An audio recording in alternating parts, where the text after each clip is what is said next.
بسم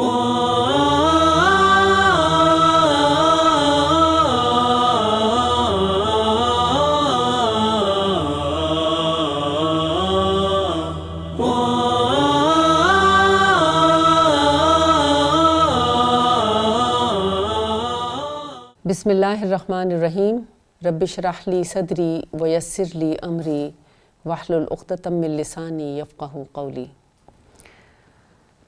آج کا ہمارا ٹاپک ہے سانس اور دمہ کے مریض اور روزہ۔ یعنی کیا وہ لوگ جو استھما کے مریض ہیں یا جن کو سانس میں دشواری ہوتی ہے وہ روزہ رکھ سکتے ہیں یا نہیں؟ اگر روزہ رکھ سکتے ہیں تو اس کا کیا طریقہ ہونا چاہیے یا ان کے غذا میں کیا چیزیں ہونی چاہیے؟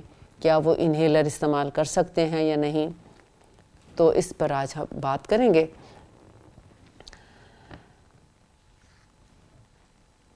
سانس ہماری زندگی کی ایک بنیادی چیز ہے، یعنی ہم سانس لیں تو زندہ رہ سکتے ہیں، اگر ہمیں سانس نہ آئے تو ہماری زندگی ممکن نہیں۔ جب تک سانس چل رہی ہے تو ہماری زندگی بھی چل رہی ہے۔ اور رمضان میں وہ لوگ جن کو استھما یا سانس کی تکلیف ہو اکثر پریشان ہو جاتے ہیں، اور سوال یہ پیدا ہوتا ہے کہ کیا سانس کے مریضوں کے لیے یا استھما کے پیشنٹس کے لیے روزہ رکھنا ضروری ہے یا وہ روزہ چھوڑ سکتے ہیں، یا روزے میں کیا کرنا چاہیے؟ کیا وہ دوا لیں یا نہ لیں، یا کون سی دوا لی جا سکتی ہے اور کون سی دوا نہیں لینی چاہیے؟ آج اس موضوع کو سائنسی ذمہ داری کے ساتھ سمجھنے کی کوشش کرتے ہیں۔ اب یہ دیکھا جاتا ہے کہ سانس کے مریض کون سے ہیں۔ یہ مختلف نوعیت کے ہو سکتے ہیں۔ مثال کے طور پر پھیپھڑوں کی دائمی بیماری ہو سکتی ہے، استھما ہو سکتا ہے، اور الرجی کی وجہ سے سانس کی نالیوں کا تنگ ہونا ہو سکتا ہے، حساسیت ہو سکتی ہے جس سے الرجیز ہو جاتی ہیں، بار بار کھانسی کا آنا یا سانس پھول جانا، اور مختلف مریضوں کی کیفیات بھی مختلف ہوتی ہیں۔ اس لیے سب کے لیے ایک اصول نہیں ہوتا، بلکہ جس طرح مریض کی حالات مختلف ہیں اسی طرح ان کے جوابات بھی مختلف ہیں۔ اب آپ دیکھتے ہیں کہ ہم کس طرح سانس لیتے ہیں نا۔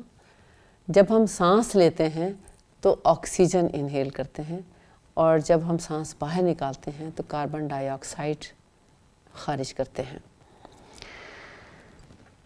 اگر سانس کی نالیاں تنگ ہو جائیں یا ان میں سوزش ہو جائے تو پھر سانس لینا مشکل ہو جاتا ہے۔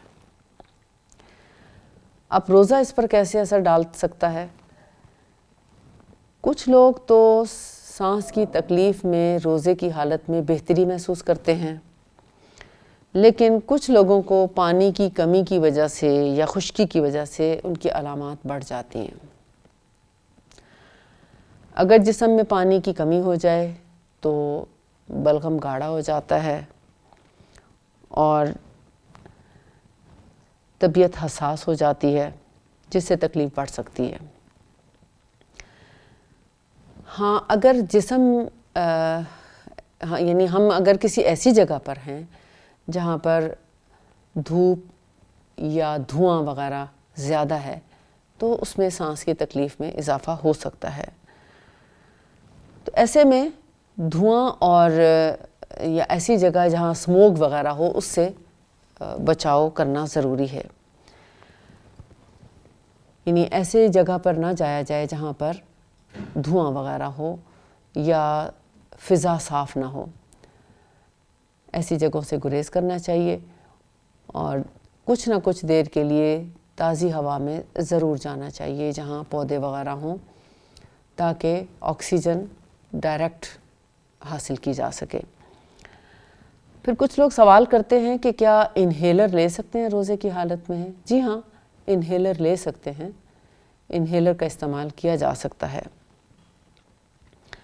کیونکہ اس میں مریض کی جان کو بچانے کی سب سے پہلے ضرورت ہوتی ہے، اور لیکن انہیلر جو ہے وہ ہر شخص اپنے ڈاکٹر کے مشورے سے لے، اپنی ضرورت کے مطابق لے، کیونکہ اس میں بھی کئی درجات ہوتے ہیں. ہر ایک اپنی بیماری کی مناسبت سے اس کے انہیلر کا انتخاب کر سکتا ہے. لیکن طب نبوی میں ایسی دوائیں موجود ہیں جیسے قسط الہندی ہے، وہ سانس کی بیماریوں کے لیے بہترین علاج ہے. اگر ہم روزے کی حالت میں تو نہیں، لیکن اگر روزہ نہ ہو تو اس کو اگر انہیل کر لیا جائے قسط الہندی کو اور اس کا کہوہ پی لیا جائے تو آپ دیکھیں گے کہ سارا دن انشاءاللہ سانس میں تکلیف نہیں ہوگی اور بہت جلدی آپ استھما سے چھٹکارا حاصل کر لیں گے. اور 1 ٹی اسپون قسط الہندی جو ہے اس میں 1 کپ گرم پانی ڈال کے 10-15 منٹ کے لیے اگر رکھ لیا جائے تو اس کا کہوہ پی لیں، اور اس کو جیسے کوئی چیز سنف کرتے ہیں یا جیسے نسوار لیتے ہیں لوگ، اس طریقے سے اس کو اچھے سے انہیل کر لیا جائے قسط الہندی کو، اور لمبے لمبے سانس لیے جائیں تو ہمارا ناک ہی انہیلر کا کام کرتا ہے اور اس سے سانس بحال ہو جاتا ہے. اس سے قدرتی طور پر آپ استھما کا علاج کر سکتے ہیں قسط الہندی کے ساتھ. اچانک کوئی بھی دوا جو آپ لے رہے ہیں نہیں چھوڑنی چاہیے. ڈاکٹر کے مشورے سے ہی دوائیں لی اور چھوڑی جاتی ہیں، اور ان کو چھوڑنے کا بھی ایک خاص طریقہ ہوتا ہے. اگر دمہ یا سانس کی بیماری قابو میں نہ رہے تو ہنگامی صورتحال پیدا ہو سکتی ہے. اب یہ بھی سوال کیا جاتا ہے کہ کب روزہ ملتوی کرنا ضروری ہے، یعنی سانس کے مریضوں کو یا استھما کے پیشنٹس کو کب روزہ نہیں رکھنا چاہیے. تو اس کا جواب یہ ہے کہ اگر سانس میں بہت مشکل پیش آ رہی ہو، بات کرنے میں بھی دشواری ہو رہی ہو، یا شدید کمزوری محسوس ہوتی ہو، تو پھر فوری طبی امداد لینا ضروری ہے. اور قسط الہندی بہترین طبی امداد ہے، فوری طبی امداد.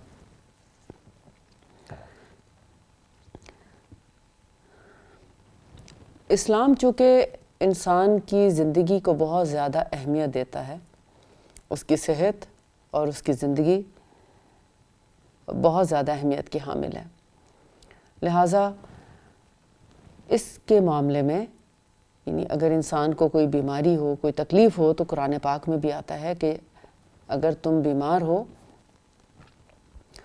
یا سفر میں ہو تو تم روزے کو ملتوی کر دو دوسرے دنوں پر.